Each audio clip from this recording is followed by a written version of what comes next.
It was a Monday morning in Fortaleza, Brazil. Bank employees arrived at the Banco Central branch as usual, expecting another normal workday. But as soon as they opened the doors to the vault, everything changed. Inside, the vault was empty. The money, millions of dollars, was gone. There were no signs of forced entry. No alarms had gone off. Nothing seemed broken. It was as if the money had simply vanished into thin air. Panic set in. The employees called the police. Investigators rushed to the scene, trying to make sense of what had happened. As they looked closer, they noticed something unusual. A hole in the floor of the vault. It was small, just big enough for a person to fit through.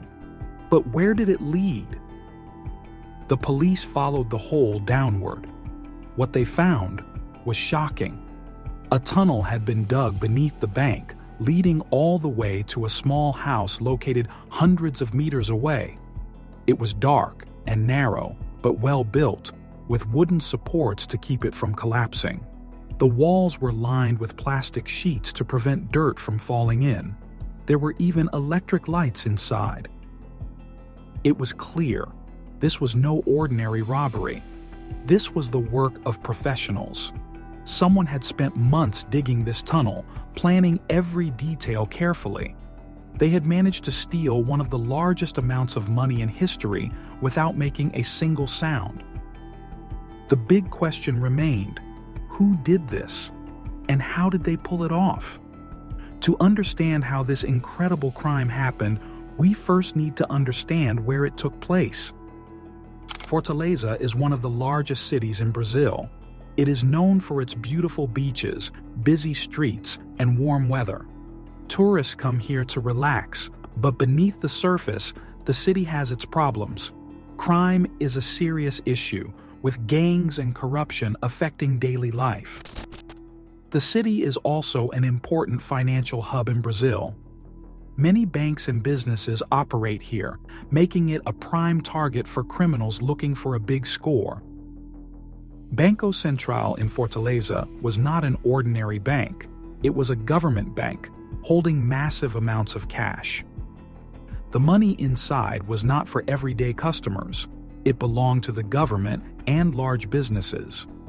On any given day, the vault could hold hundreds of millions of reais. This vault was built to be secure. Its walls were made of thick steel and concrete. The bank had guards, cameras, and alarm systems. Everything was designed to stop robbers from breaking in. But the people behind this heist had no intention of using the front door. They had another plan, one that no one would expect. Just a short distance from the bank, on a quiet street, there was a small rented house. It looked like any other house in the neighborhood. Nothing about it seemed unusual. People walked by every day without giving it a second thought. But inside, something much bigger was happening. This was not a normal house. It was the secret base for one of the most daring robberies in history. As the police investigated, they realized that this house had been rented months before the crime. It had been filled with tools, equipment, and a team of skilled criminals working in secret. They were not just planning a robbery, they were building a tunnel, one that would take them directly to the bank's vault. The robbery didn't happen overnight. It was carefully planned for months by a group of highly skilled criminals. They knew that breaking into the Banco Central through the front doors would be impossible. The security was too tight. So they came up with a different approach: digging a tunnel. This was not a small group of thieves looking for a quick payday. The people behind this heist were professionals. They included engineers, construction workers, and criminals with experience in major robberies. Each person had a specific role, and they worked together like a well-organized team. The leader of the operation was a man named Antonio Jussivan Alves, also known as the Big Boss. He was the mastermind who planned everything, recruited the right people, and made sure no one made mistakes. In early 2005, several months before the robbery, the criminals rented a small house near the bank and told neighbors they were starting a landscaping business to avoid suspicion. They even put up signs and brought in gardening equipment to make it look real, but no actual work took place. Instead, they used the house as a cover while they began digging the tunnel. To do this, they secretly brought in special equipment, including jackhammers to break through tough soil, shovels and pickaxes for manual digging, wooden beams to support the tunnel walls, plastic sheets to keep it dry, and electric lights and ventilation systems to allow them to work underground for hours. Everything had to be done quietly, so the workers only dug at night to avoid making noise during the day. The criminals knew that any mistake could get them caught, so they followed strict rules. No talking about the plan outside the house, no drawing attention to themselves in public, no making loud noises while digging, and no telling family or friends what they were doing. They worked in secret, slowly moving closer to the bank vault, knowing that one small mistake could ruin everything. Digging a tunnel this long was not easy, as the soil in Fortaleza was soft, and if they weren't careful, the tunnel could collapse. One of the biggest challenges was getting rid of the dirt. Every day they removed tons of soil from the tunnel, but dumping it outside would raise suspicion.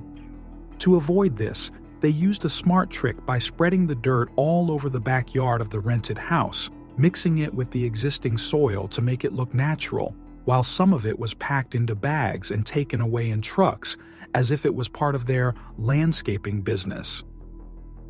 No one suspected a thing, as the neighbors believed they were just hard-working men running a gardening company. The criminals didn't just dig a hole in the ground. They built a professional underground tunnel, one of the most impressive ever used in a bank robbery, stretching nearly 80 meters, 260 feet, from the rented house straight to the Banco Central vault. After 3 months of digging, they finally reached the bottom of the vault. On the night of Friday, August 5, 2005, the team gathered inside their tunnel, just below the Banco Central vault. Above them was a 1.1 meter thick, 3.6 feet concrete floor. It was their final barrier. They used a powerful drill and cutting tools to break through the concrete. They worked slowly and carefully, making sure not to trigger any alarms. The vault had motion detectors, but they only activated if someone entered through the doors. No one expected an attack from below. After hours of drilling, a hole opened in the vault floor, just big enough for a person to crawl through. Inside the vault, stacks of 50 real and 100 real banknotes were neatly packed in large bundles. The criminals knew they had limited time before bank employees returned on Monday. They worked through the night, carrying bags full of money back through the tunnel. The money they stole totaled 160 million reais, about $70 million USD at the time. The bills were unmarked and untraceable, making it impossible for authorities to track them. They didn't take everything. There was still money left inside the vault, but they only took what they could transport quickly. By the time Sunday night arrived, they had finished the job. Every bag of stolen money had been carried back through the tunnel to the rented house. They didn't leave behind fingerprints, tools, or DNA. They even covered the hole in the vault floor to delay discovery. Then, they locked the rented house and disappeared. By Monday morning, the criminals were gone, and so was the money. The most shocking part? No one heard a thing. No alarms went off. No witnesses saw anything, and no security cameras recorded any break-in. It was a flawless crime, and for a moment it seemed like they had gotten away with it. But the story was far from over. On the morning of Monday, August 8, 2005, Banco Central employees arrived at work as usual. They had no idea that one of the biggest bank robberies in history had just taken place. When the vault doors were opened, the employees were stunned.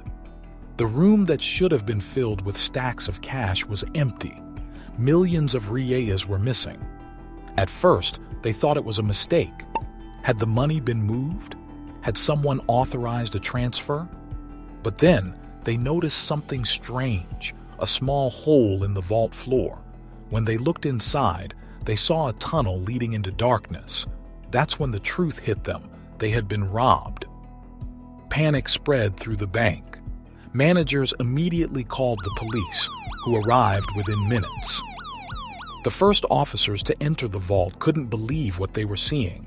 This wasn't a normal bank robbery. There were no broken doors, no smashed cameras, and no signs of forced entry, just a tunnel. The police followed the tunnel, crawling through the dark passageway. When they finally reached the end, they found themselves inside the rented house. The place was completely abandoned. Within hours, the news had spread across Brazil. TV stations, newspapers, and radio channels all covered the story. People couldn't believe it. A group of criminals had stolen 160 million reais without being seen or heard. The headlines called it the heist of the century. Some people even admired the criminals, calling them geniuses for pulling off such an incredible plan. But for the police, this wasn't a game. They had just been embarrassed by one of the most well-planned robberies in history. Now, they had one mission: find the people responsible before they disappeared forever. Detectives and forensic experts returned to the tunnel and the rented house, searching for anything that could lead them to the robbers. Even though the criminals had cleaned up well, the police still found small clues: footprints inside the tunnel, hair and tiny fibers left behind, and a few fingerprints in the house. These weren't enough to immediately identify the gang, but they were a start. The police knew that spending stolen money could expose the criminals.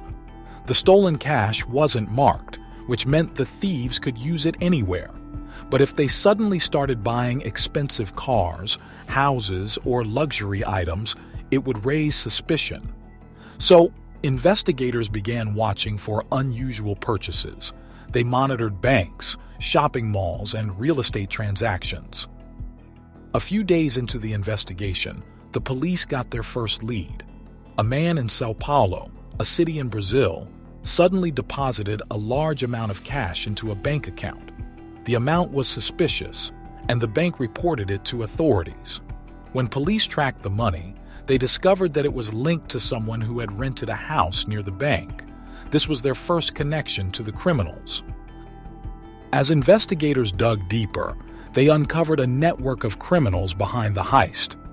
One of the first major arrests was Antonio Jussivan Alves, the mastermind himself, who was found hiding in a luxury house far from Fortaleza, living comfortably under the illusion that he had escaped justice.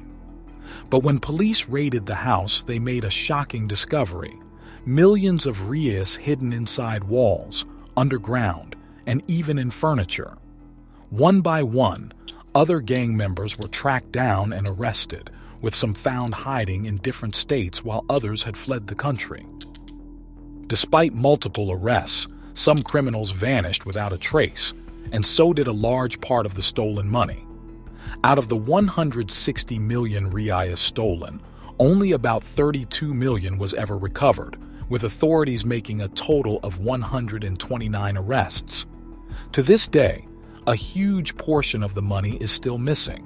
Some believe it was laundered and spent, while others think it might still be hidden somewhere, waiting to be found. After months of investigation and arrests, the captured criminals were brought to trial, drawing national and international attention as people awaited justice for the biggest bank heist in Brazil's history. The arrested gang members were charged with multiple crimes, including bank robbery, criminal conspiracy, money laundering, and property damage, with each member's sentence depending on their level of involvement.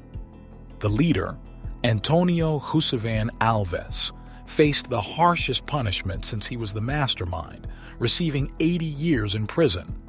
Some criminals cooperated in exchange for reduced sentences, revealing details about how the heist was planned and executed. At the end of the trial, several gang members were convicted and sentenced to long prison terms, while others received varying sentences based on their roles. For the police, it was a victory, but not a complete one. The criminals had outsmarted the system, and many people believed the heist would always remain partially unsolved.